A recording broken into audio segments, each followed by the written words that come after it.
So here we are again,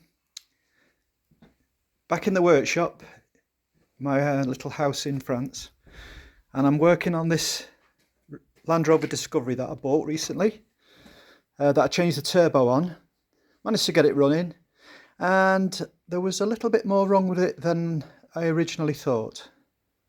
I thought the engine was a bit lumpy, maybe needed injectors, but no, it was a bit more serious than that. So, front came off, pretty similar to the Mazda that I did last year. Engine out through the front.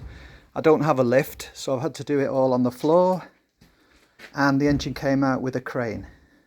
As you can see, it's looking a bit sorry for itself. And it's now in pieces.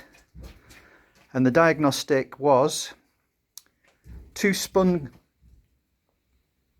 bearings on the conrods and problems with the pistons. As you can see, this one, get it in focus, had a nice hole in it. Voila. Bit of damage on the top due to the part that fell off the piston trying to find its way out of the engine, and there's also some damage to the majority of the piston skirts.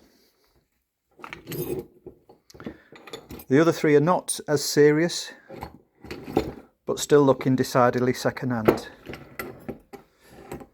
So the engine's in pieces, cylinder head initially just cleaned up to see what the damage was, and you can see one chamber has a little bit of hammer rash on it, but not too bad. So it's survived, I think. Maybe just needs slightly skimming. And now I've got an assortment of Land Rover engine parts pretty much all over my work surface. I've got to organise it, tidy it up and start ordering parts. So, damage to the engine. You can't see much from the bore because the engine block's upside down.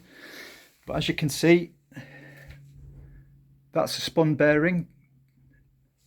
And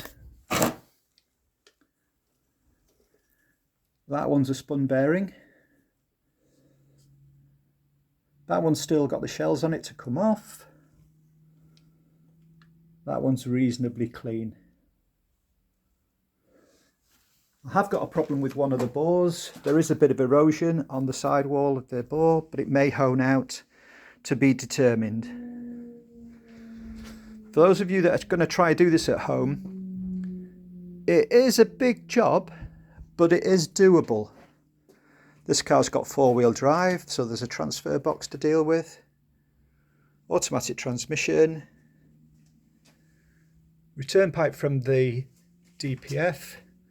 And I've left the CAT DPF assembly in place for now. But as you can see, it's reasonably doable. I'll update you soon. Thanks for watching. Bye.